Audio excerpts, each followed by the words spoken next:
Right. Start the recording. I think now it's recording.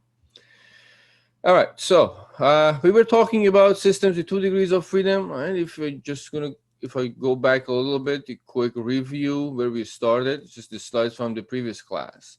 Talk about eigenvalues and eigenvectors, and we briefly reviewed them, and we said, well, we are now able, well, you knew it from before, but we kind of refreshed our memories about how to find eigenvalues and eigenvectors for at least a 2 by 2 matrix. The process is the same for larger matrices. We said all the matrices we're going to deal with in this course are going to be square matrices and symmetric. Uh, we went through one example that I talked about degree of freedom. We kind of got a sense of what degree of freedom is. I gave you an official definition of degree of freedom, and then I said, well, let's now focus on systems with 2 degrees of freedom. And the most typical system we start with usually spring and mass. In this case, a spring mass damper. I included all the elements. Spring mass dampers, masses connected together with the springs and dampers connected to some supports, and 2 forces are applied. Each force, there are forces, let's put it this way. F1 is applied to M1 and F2 is applied to M2. And I said, well, to derive the equation of motion for this, because it's a system with 2 degrees of freedom, as different from what we were doing before so far in this class, what happens is that we're going to get 2 equations of motion. One for M1 and one for M2. I will see what comes out of it and how do we rewrite this in matrix form. But that's the idea. We're going to get 2 equations of motion. Now, to get these equations of motions, 2 assumptions we have to make. First, well, we have 2 degrees of freedom, x1 and x2, right, in this case. First, we have to make an assumption that which degree of freedom is bigger than the other. Right? Or the motion of which degree of freedom is, in this case, the motion of which mass. Look at the motions of these 2 masses and decide which one is bigger. So I made the assumption x1 greater than x2. It's a very important assumption to make, that even if you make the assumption other way around and say x2 is greater than x1, you're still going to get the same results. But you have to make the assumption. And we're assuming that everything is moving the same direction. All right, so using those, we derive the equation of motion for mass 1. I draw the free body diagram for mass 1. I'm going to continue what we were doing, and I'll draw the free body diagram for the second mass. So let's say I'm going to do it for mass M2 now. Let's draw that. Well, let's say this is mass M2, and I'm drawing this free body diagram. Well, M2 has a force F2 applied to it, F2T. Now, this M2, mass M2, is going to the right.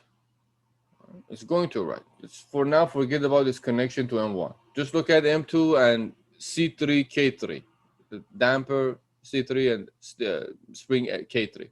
It's going to the right. So if this is going to the right, that is spring and damper, both of them are trying to push this back to its equilibrium position. We're assuming that the motion is starting from equilibrium. It's trying to push this mass back to where it was. So as a result, I'm going to get the direction of the forces on those in this direction, to the left. So pushing this mass back.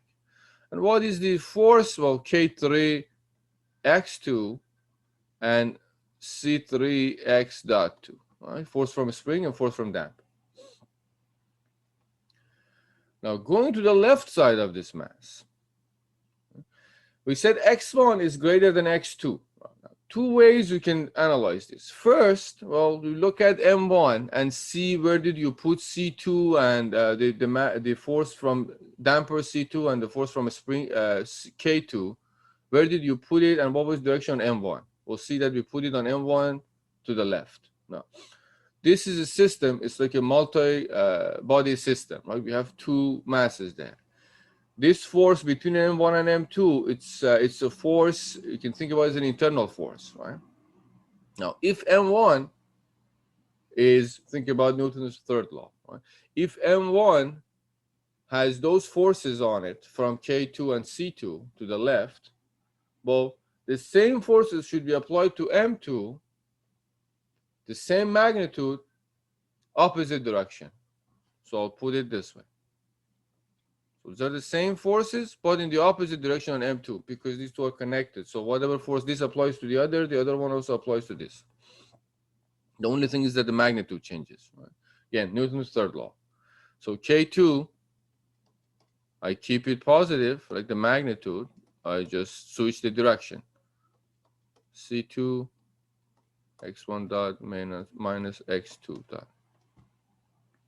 The other way you could think about this is that if you started from this, you don't know mass m1 yet, you don't know its free body diagram. Think about x1 is greater than x2, right? So as I said, whenever we have when we make the assumption, to simplify it and see it better, we can think that x2 is not moving and x1 is moving towards x2. Right? x1 is greater than x2. So in reality, you have x2 going, and if get it right on the camera, if you have x2 going and x1 is greater than x2, it goes like this during the motion. Right? x1 slowly gets closer to x2, or m1 slowly gets closer to m2. So m1 is pushing m2 to the right. Right? And that's what the direction of these forces are. Right? That's how we can come up with the direction for K2 and C2. The magnitude, well, we said we always keep the magnitude positive. So if x1 is greater than x2, K2 is x1, K2 times x1 minus x2, and from C2 is C2 x1 dot minus x2 dot. Now keep the magnitude positive. Once we get that, well, the kinetic diagram is pretty straightforward. I'll just try to squeeze it here. M2 kinetic diagram is just moving to the right, so would be M2 x dot double, x2 double dot. So free body diagram, kinetic diagram. Now let's write the equation of motion. Summation of forces is equal to M2 x dot double dot. And let's take right direction as positive. We always take the direction of the motion as positive. Remember, we said in vibrations to get the right equations, you always get the direction of motion positive. So take the motion to the right as positive. Here we get C, let me start from F2. F2t to the right plus K2 x1 minus x2 plus C2 x1 dot minus x dot 2, x2 dot. And then we have minus C3 x2 dot minus K3 x2. And this is equal to M2 x double dot 2. Let's see if I can simplify this in one shot without making a mistake. Let me separate this a little bit. So that would be M2, maybe a little higher in case I need space at the bottom. M2 x2 double dot. Then we'll get, let's take a look at what we get from C.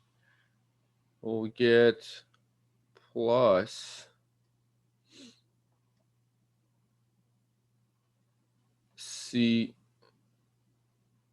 C3, or better to say, if I take C2,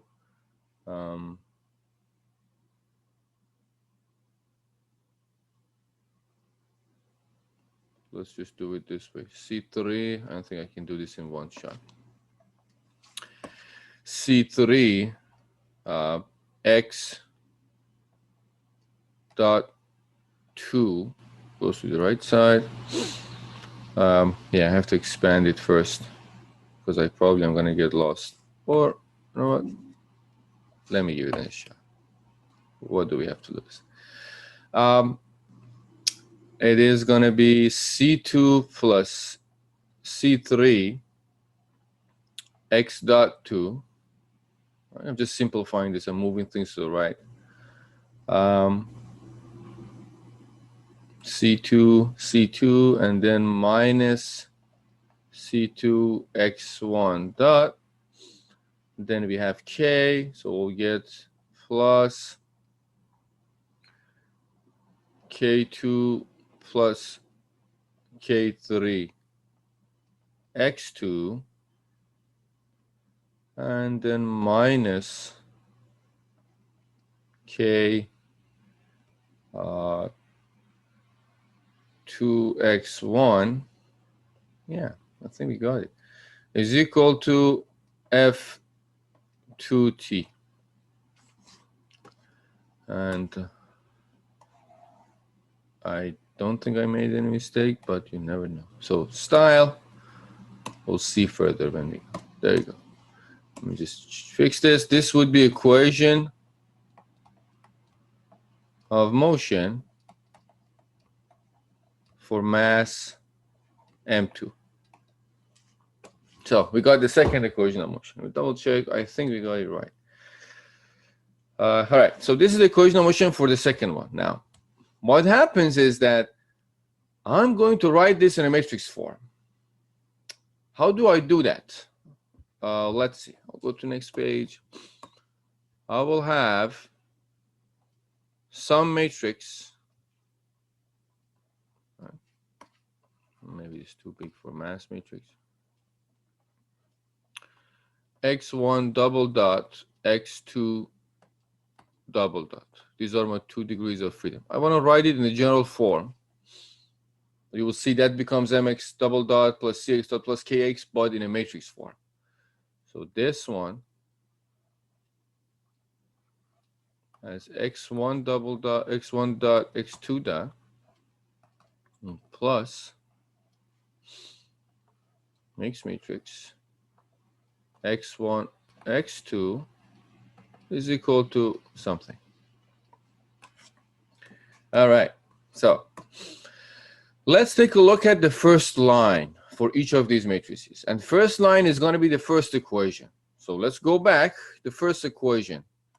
What would be the coefficient for x1 double dot? It's m1. So I'll put m1. Remember, this is supposed to give us those 2 equations. So the first equation right there, this equation right here, I'm writing this and filling out the first row of that matrix in a way that the multiplication gives me the first equation. So M1, there is nothing else that has x double dot. There is no x2 double dot. So that becomes 0. For x1 dot, I have C1 plus C2. So I plug it here. C1 plus C2. X2 dot, I have minus C2. Minus C2.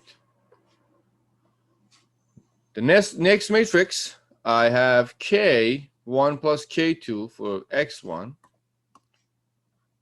K1 plus K2. I'm guessing that would be minus K2. Minus K2. Minus K2.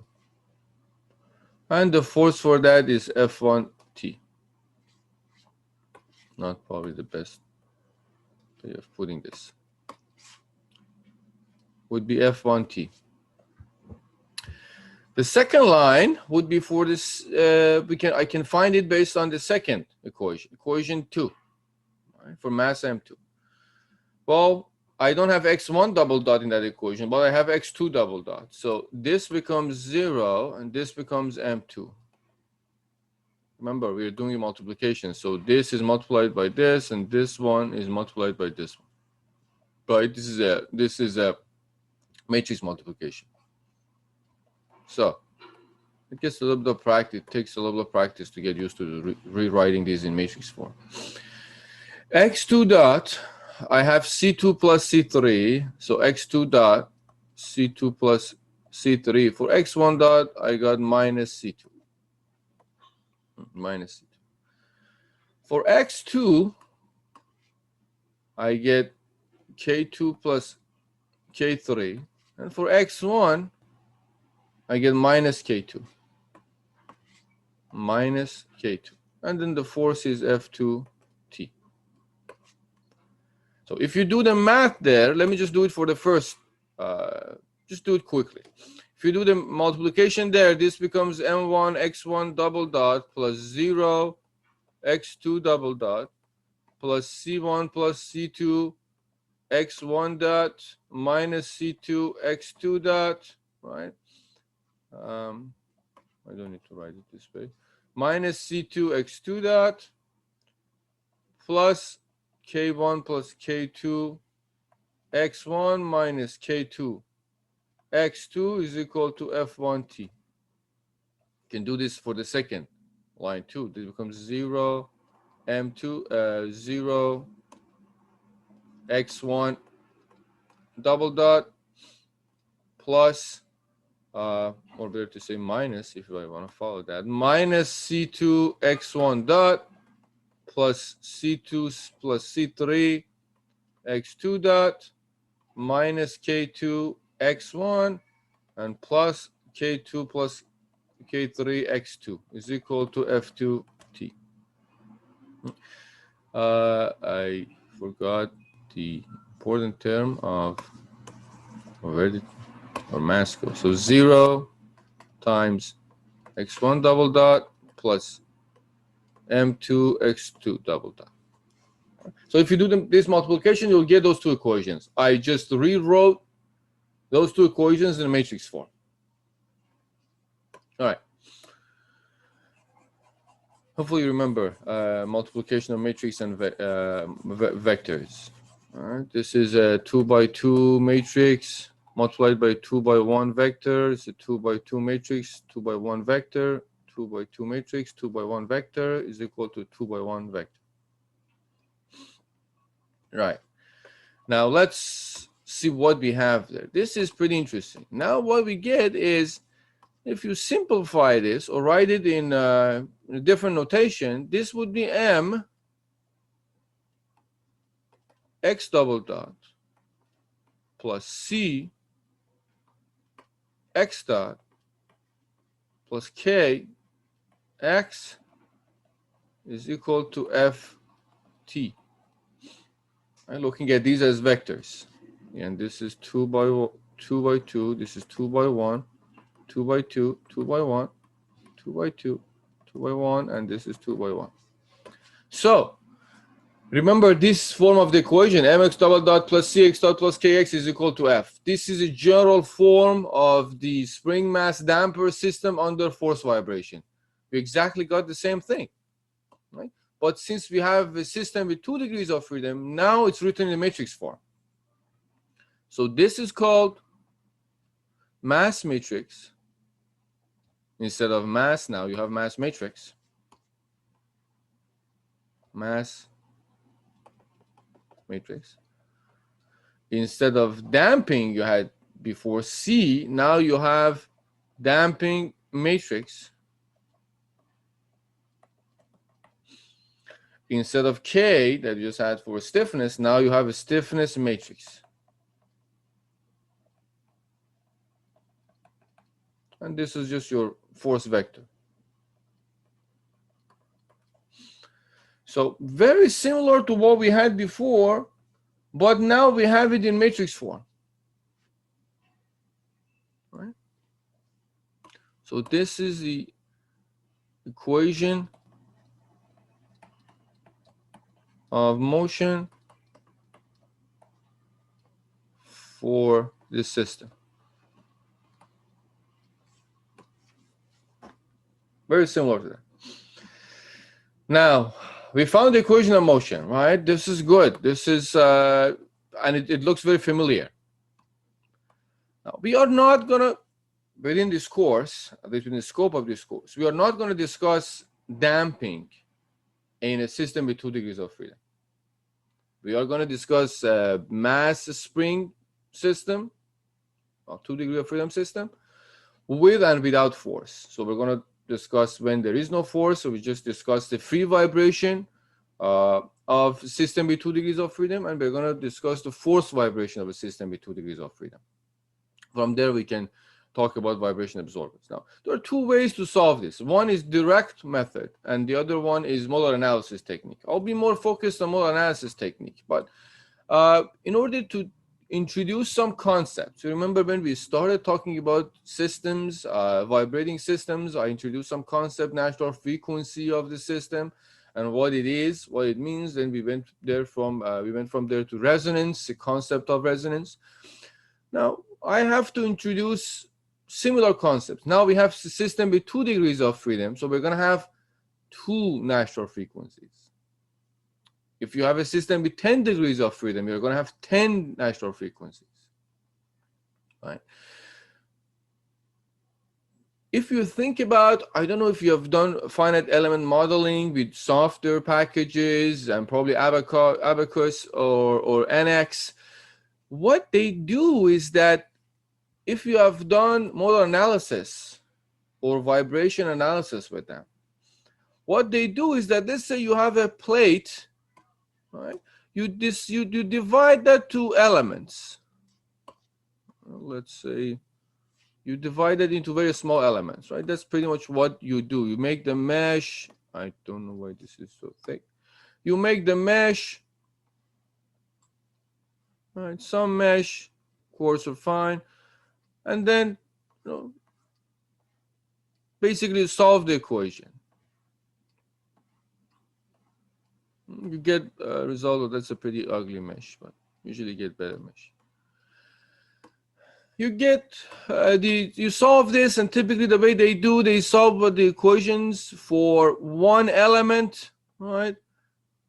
And typically that element, if you're in 2D, could be an element with multiple nodes, right? Solve the equations, find the displacement at each node, and then from there they generalize this the result, and they give you the displacement in your plate, or the way they deform, it deforms under some specific force.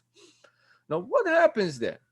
Think about that big structure. I'm just giving you a big picture of where does this go. We only talk about systems with 2 degrees of freedom, but where does this go? Why is it useful? Well, the further you go, the more practical it becomes, obviously. Once you have something like this, each node in your element, right, let's say this node, and let's say you are in 2-dimensional space. If you're in 3D, a little different. Here in 2-dimensional space, each node has some degrees of freedom, right? If you're in 2-dimensional space, probably you have displacement in this direction and displacement in this direction. So it might have 2 degrees of freedom, depending on what you're doing your analysis. In general form, if you're in 3-dimensional space, each node has 6 degrees of freedom, like 3 translation along x-axis, y-axis, and z-axis, and then 3 rotations. I would say each element might make more sense. As 6 degrees of, well, each node has 6 degrees of freedom in a space. Each object. Now, think about that. Now, take a step back and see, we are talking about a system with 2 degrees of freedom here, right? How many degrees of freedom do you have there? Depends on how many elements. If you have thousands of elements, each element has 4, maybe 6 nodes, depending on the Bragg element, or it's 2-dimensional. In 2-dimensional space, you only have 4 elements or 6 elements, 6 nodes or 4 nodes. Each node has 6 degrees of freedom in 3-dimensional space, so do the math. You'll have thousands and thousands of degrees of freedom sometimes, depending on how fine your mesh is and how many number of elements you have. Now, for each degree of freedom, right, which you might have 10,000, 1,000, 200, 500, again, depending on the size of your model and the number of elements you're using. For each degree of freedom, you're going to get 1 natural frequency. If you have done, we'll talk about this later, if you have done model analysis using those software packages, you can decide how many frequencies, natural frequencies you can see. Let's say if it has 1,000 degrees of freedom, you're able to see 1,000 natural frequencies. First natural frequency, second, third, fourth, fifth, up to 1,000. Typically in software packages, you decide, you say, oh, you want to see first 15 natural frequencies, and it shows you the first 15 natural frequencies. So that's where this is going, right? We're going to stop at 2 degrees of freedom in this course, but the story is just the matrices become bigger and bigger when you do dynamic analysis. This is 2 by 2 for 2 degrees of freedom. you'll get 10 by 10, 20 by 20, 1,000 by 1,000. And that's what the software packages do. They basically solve these matrix equations. Anyway, that was just a tangent. I wanted to tell you where does this relate to. But that's the idea. All right, let's just delete this. Now let's just focus in our system, in our world, in this course, 2 degrees of freedom. A couple of points I mentioned before. I'm going to tell you, I'm not going to write it, but all the matrices that you find in this course should be symmetric. So if you get a damping matrix that is not symmetric, look at my damping matrix there, or a stiffness matrix. It is symmetric. Right? Elements of diagonal elements are similar, right? Minus K2, minus K2. On damping matrix, I have minus C2, minus C2 of diagonal elements. Mass matrix 0, 0. If you found the equations of motion and write it in a matrix form, and it is the matrices are not symmetric, you made a mistake. Go back and figure out what mistake you made when you were drawing free body diagram and writing the equations of motion, right? They should always be symmetric in this course. All right. Let's, for the sake of introducing a couple of concepts, let's simplify this. I'm going to say, as I said, we are not going to talk about systems with damping. So I'm going to say for a conservative system, right? We said for a conservative system, and in parentheses, what I'm trying to say is no damping. Nothing is, obviously, it's an idealized situation. That is a very ugly shape system. For a conservative system, no damping, with no, let's say, let's start with no force vibration, with no force applied to the system. Okay. But we'll get C1 is equal to C2 is equal to 0, no damping there. And F1T is equal to F2T is equal to 0. Right? That you can write.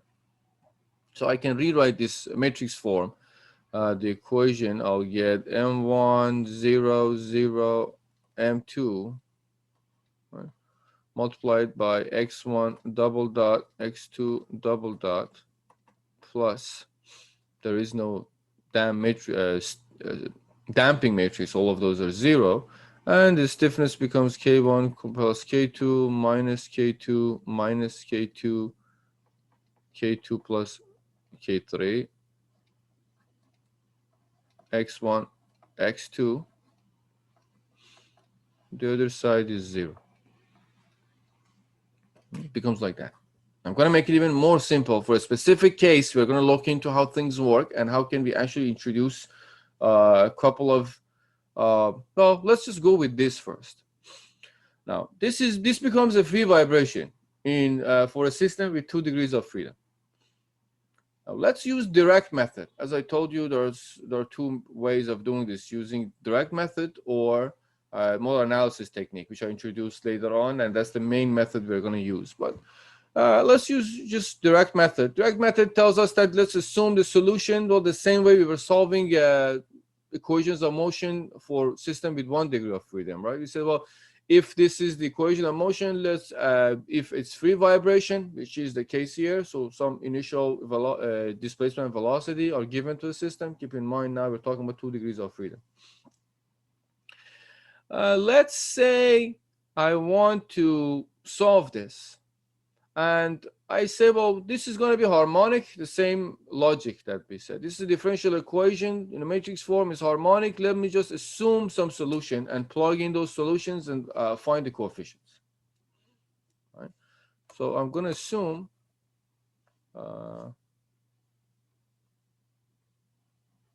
assuming the general form of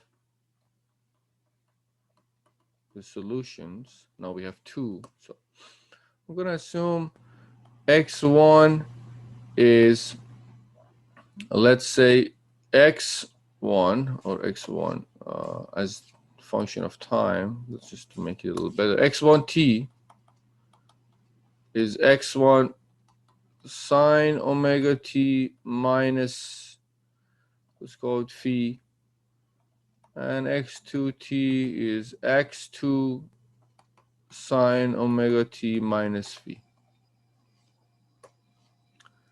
All right, let me make sure that I did the same thing there. Yes. So these are the general form of the solution, I assume. And we know how it works. We use this general form, plug them back into equation of motion, and we'll see what we get. Right? Because we want to find those coefficients, x1 and x2. Let's do that. So if, let me do it now. If x1 is that, so x1 double dot, because I need that to plug into my equation, to general form of the system, equation matrix form, becomes, well, let's take derivative twice with respect to time, becomes minus omega squared x1 sine omega t minus phi. Minus omega squared x1 sine omega t minus phi, and x double dot 2, let me just always put t here, is the same thing. It becomes minus omega squared x2 sine omega t minus phi. I'm going to plug these x1, x2, and x1 double dot, x2 double dot into my general form of this, this form there, right there. So this is a system spring mass damper with no external force. It's just some initial velocity or displacements are given to each mass separately, and then we let it oscillate. Let's do that and see what happens. So this becomes m1, 0, 0, m2. Now this vector becomes minus omega squared x1, and this also becomes minus omega squared x2. And I can take sine omega t minus phi out because it's multiplied to both of them. Right. We can just keep it in for each one. I just took it out and put it in front. The second matrix becomes K1 plus K2 minus K2 minus K2, K2 plus K3, X1, X2, sine omega t minus phi. Then this whole thing is equal to 0, 0. I think I took everything into account. Yes. All right. So I can factor out sine omega t minus phi. Right? And as we did before, we are not interested in a case that sine omega t minus phi is always 0, because then, well, there is no solution. It's trivial solution. So I can factor this out and say, well, that M matrix and that vector plus K matrix and that vector, the whole thing multiplied by sine omega t minus phi is equal to 0. And from there, this becomes 0. I'm going to write it this way now. I can do the multiplication, so I can actually write it this way. Minus omega squared m1 x1 0 0 minus omega squared m2 x2 plus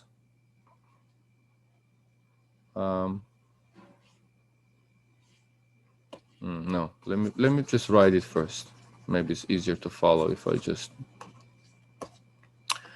I'm gonna write m1 0 0 m2, all right, multiplied by minus omega squared x1 minus omega squared x2 plus k1 plus k2 minus k2 minus k2, k2 plus k3 times x1 x2 is equal to 0. All right, I factored out that sine omega t minus phi, and I said, well, that whenever if that's 0, it's not interesting. There's nothing comes out of it. Let's just see what happens if the other part is 0.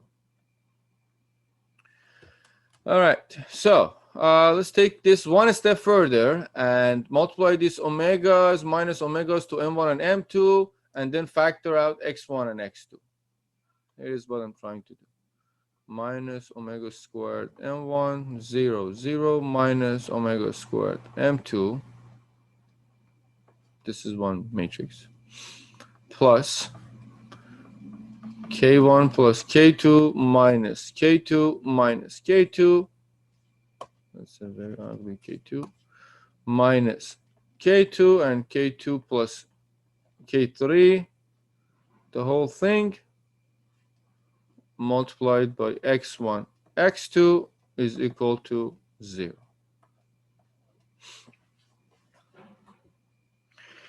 So I rewrote this way. Now let's see what does this look like and if it is familiar to us. I can actually write this. Let's just make things a little, shrink them and write them in matrix form. This is as K matrix, a stiffness matrix we introduced. And this is minus omega squared M matrix. So I can write this like this. I can say, well, K minus omega squared M times X, vector X, let's say vector X, is equal to 0. And this is 2 by 2, this is 2 by 1, these are vectors and matrices. Look what we got there. This is a type of eigenvalue problem. If you think about this as lambda, this becomes something minus lambda something times x is equal to 0. So this is an eigenvalue problem. And that's what we were talking about. That's why we were talking about eigenvalue problem before. This is an eigenvalue problem.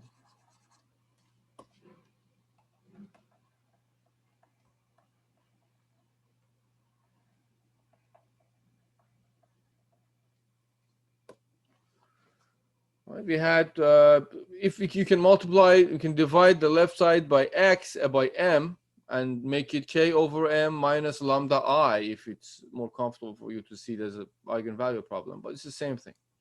Right? Eigenvalue problem we had was a minus lambda I times x is equal to 0. Right? That's the same eigenvalue problem. So how do we solve that? We solve it the way we solved eigenvalue problem. We're going to solve it by finding the determinant of the coefficient of vector x.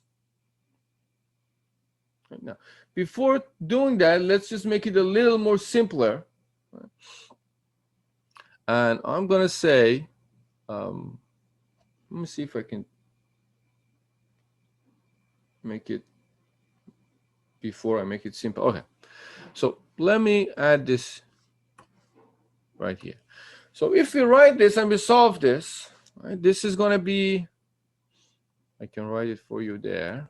So determinant of k minus omega squared m is equal to 0. Remember, this was giving us, I can write it in a more familiar form, lambda, was giving us eigenvalues. Right? So we're going to get two eigenvalues here. So these are 2 by 2 matrices. This is a 2 by 2 matrix. We're going to get two eigenvalues from this. I actually did the math. I can tell you what you get. This is going to be the determinant. Right? Determinant would be k1 plus k2 minus, so that would be k1 plus k2 minus omega squared m1. Right?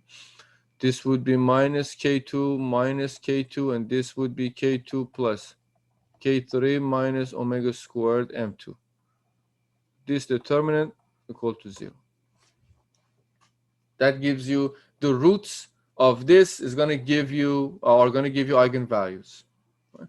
I did the math there. I'll tell you what those roots are, or the general equation for the roots are. If you do this, I would say a little bit of long process to find the equation, or as we refer to it, characteristic equation, it gives you lambda squared minus k1 plus k2 divided by m1 plus k3 plus k2 divided by m2 times lambda plus k1 k3 plus k1 plus k3 times k2 divided by m1 m2 is equal to 0. Right? This is just a second order equation. It looks scary, but k1, k2, and m1 are coefficients, or numbers. You plug in, you're going to get just a second order polynomial. Right? So solving this should give you two roots. Solving this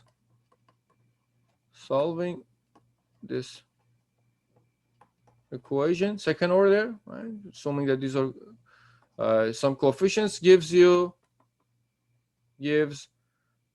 lambda 1 and lambda 2. Remember, this is the eigenvalue problem. Second order polynomial, you find the roots, you get lambda 1 and lambda 2. Once you get lambda 1 and lambda 2, well, we know that lambda is omega squared. Right? Keep in mind, here I did that. I said lambda is equal to omega squared. Right?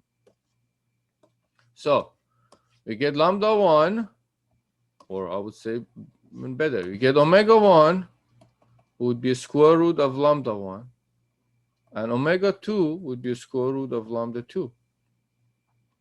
Here is what I wanted to define. Omega 1 is the first natural frequency, and omega 2 becomes the second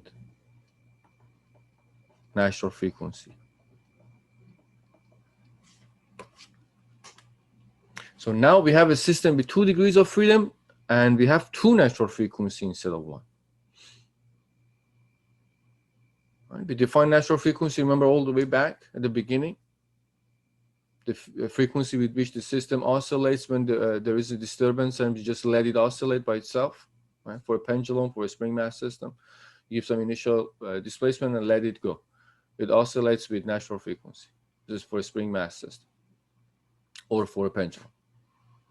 Now we have 2 degrees of freedom, we get 2 natural frequencies. You have thousands of degrees of freedom, you're going to get thousands of natural frequencies.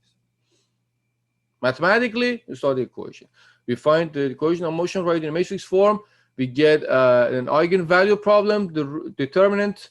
We find determinant to get the characteristic equation, the roots of characteristic equation, or lambda 1 and lambda 2. The square root of each of them gives us natural frequencies. We're going to do this multiple times using actually numerical values, going over a couple of examples. But this is the concept. Now, since we have 2 natural frequencies, we're going to define something new here. We're going to define something that we did not define before when we were dealing with systems with 1 degree of freedom. Define. I'm going to define the concept of mode, first mode and second mode. So let me write it this way. First mode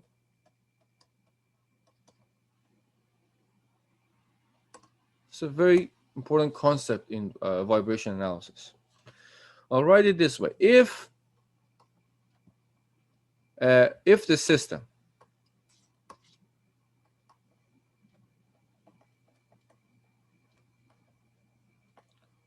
oscillates in its first natural frequency,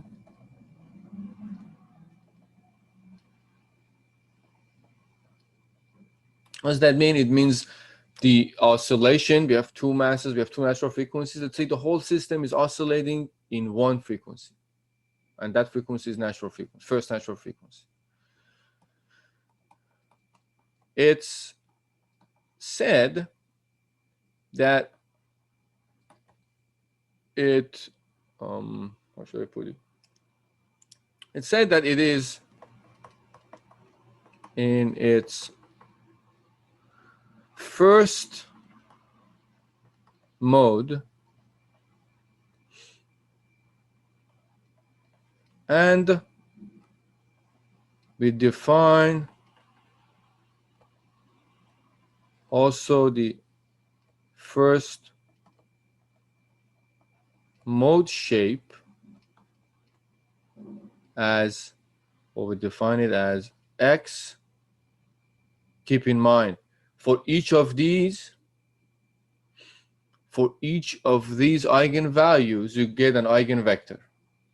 Right? Go back to eigenvalue problem we were talking about. For each of these values, lambda 1 and lambda 2, you plug into the equation that you had, like this equation right here, eigenvalue problem equation.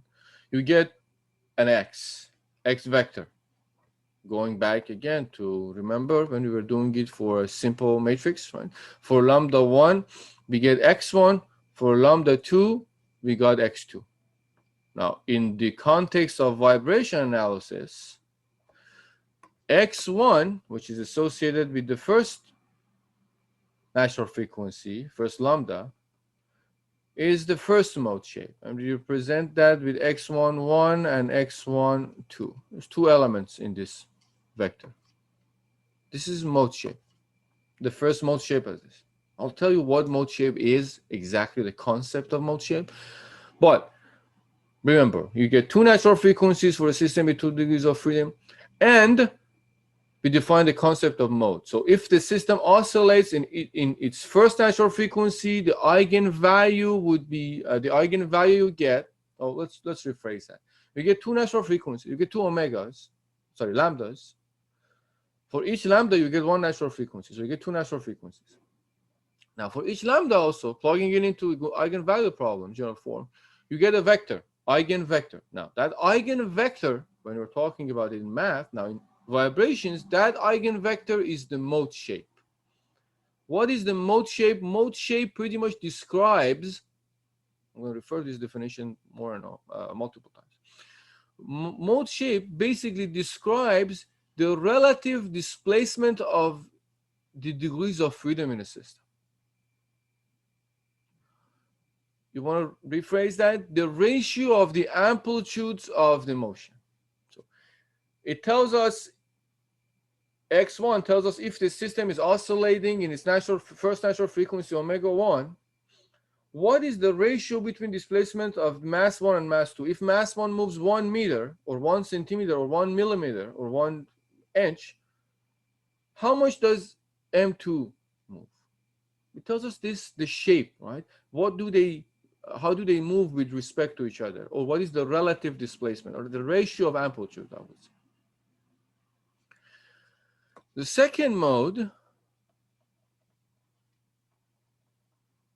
we defined it very similar way. If the system oscillates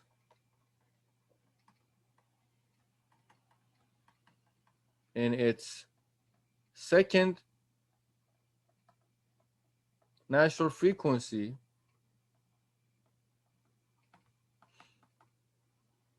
it's said, or we say,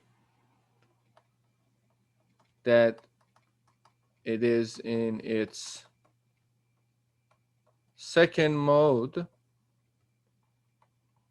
and we define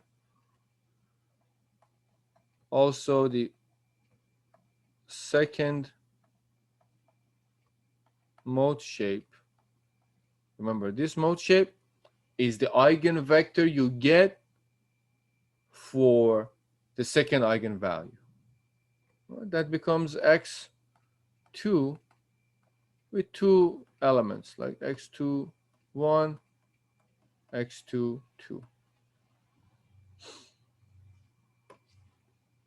So there's two new concepts. Now, I guess I'll stop here, give you some time to get ready for your quiz, but I wish I could finish this part. I will continue this. This is getting to multiple classes, but I think it's okay as long as we take our time and make sure that you follow the steps. We'll look at this for a specific case and say, well, let's say for a specific case, what I'll do, let's see if I can do it a little bit before we stop. Let's take a look to get a concept, an idea of what mode shape is. I just want to show you what it is. Let's say M1 is equal to M2 is equal to M, and K1 is equal to K2 is equal to K. All right, just to simplify. So the eigenvalue problem, the characteristic equation, I can rewrite it, becomes, I'll write it here, lambda squared minus 4, we can plug in and see that, 4k over m lambda plus 3k squared m squared is equal to 0.